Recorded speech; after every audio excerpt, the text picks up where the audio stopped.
मिथिला के राजा जनक एक अत्यंत धर्मात्मा और न्यायप्रिय शासक थे। एक बार वे अपने राज्य में अकाल के कारण एक विशेष यज्ञ करवा रहे थे। उसी यज्ञ की विधि के अंतर्गत उन्हें स्वयं हल चलाकर भूमि जोतनी थी। जब उन्होंने भूमि जोती तो हल की नोक से एक सुवर्ण पात्र में एक दिव्य कन्या प्रकट हुई। यह कन्या पृथ्वी देवी की देन थी। राजा जनक ने उसे अपनी पुत्री के रूप में स्वीकार किया और उसका नाम रखा सीता। सीता का पालन पोषण राजमहल में अत्यंत प्रेम और स्नेह के साथ हुआ। वह बाल्यकाल से ही सौंदर्य, शील और बुद्धि की प्रतिमूर्ति थी। उनके व्यक्तित्व में एक दिव्यता झलकती थी।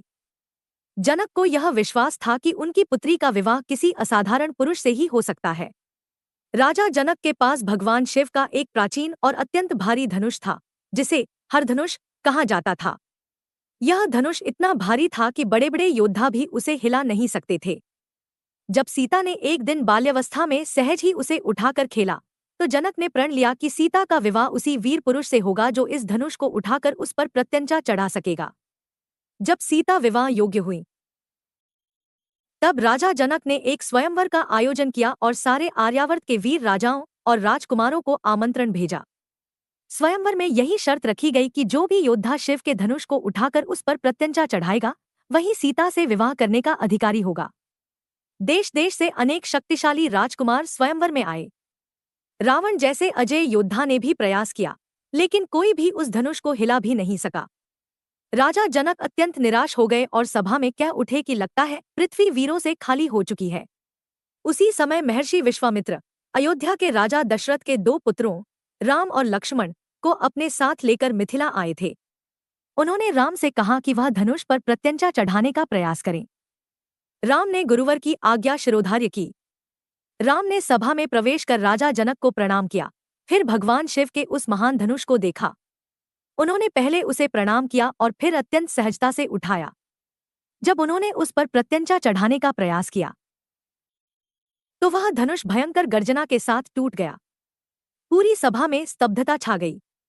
यह अद्भुत दृश्य था। राजा जनक की आंखों में आंसू आ गए। उन्होंने कहा, अब मुझे विश्वास हो गया कि मेरी पुत्री के योग्य वर धरती पर उपस्थित है। सीता को बुलाया गया। उन्होंने धीरे धीरे राम के पास जाकर वरमाला उनके गले में डाल दी। सभी देवी देवताओं ने इस विवाह की प्रशंसा की। स्वर्ग से पुष्पों की वर्षा हुई। यह विवाह केवल एक स्त्री पुरुष का नहीं, बल्कि धर्म और मर्यादा का मिलन था। इसके बाद राजा जनक ने अयोध्या के राजा दशरथ को विवाह का समाचार भेजा। दशरथ सपरिवार मिथिला आए और वहां अत्यंत भव्यता से चारों भाइयों का विवाह संपन्न हुआ। राम का विवाह सीता से, लक्ष्मण का विवाह उर्मिला से, सीता की छोटी बहन भरत का विवाह मांडवी से, जनक के भाई कुशध्वज की पुत्री शत्रुघ्न का विवाह श्रुतकीर्ति से, कुशध्वज की दूसरी पुत्री। मिथिला में उत्सव का वातावरण था। नगर को सुंदर पुष्पों और दीपों से सजाया गया था। गीत, नृत्य और वाद्य यंत्रों से वातावरण गूंज रहा था। विवाह की विधियां ऋषियों द्वारा वैदिक रीति से संपन्न की गई। राम और सीता की जोड़ी स्वर्ग में बने युगल की भांति प्रतीत हो रही थी। विवाह के बाद राजा दशरथ अपने पुत्रों और नवविवाहित बहुओं को लेकर अयोध्या लौटे। नगरवासियों ने उनका भव्य स्वागत किया। नगर दीपों से जगमगा उठा और उत्सव कई दिनों तक मनाया गया।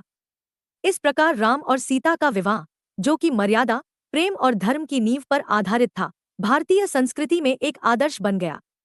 यह केवल विवाह नहीं था, बल्कि भविष्य की एक लंबी यात्रा का आरंभ था, जिसमें त्याग, तप, प्रेम, व्रत और सत्य की परीक्षा होनी थी।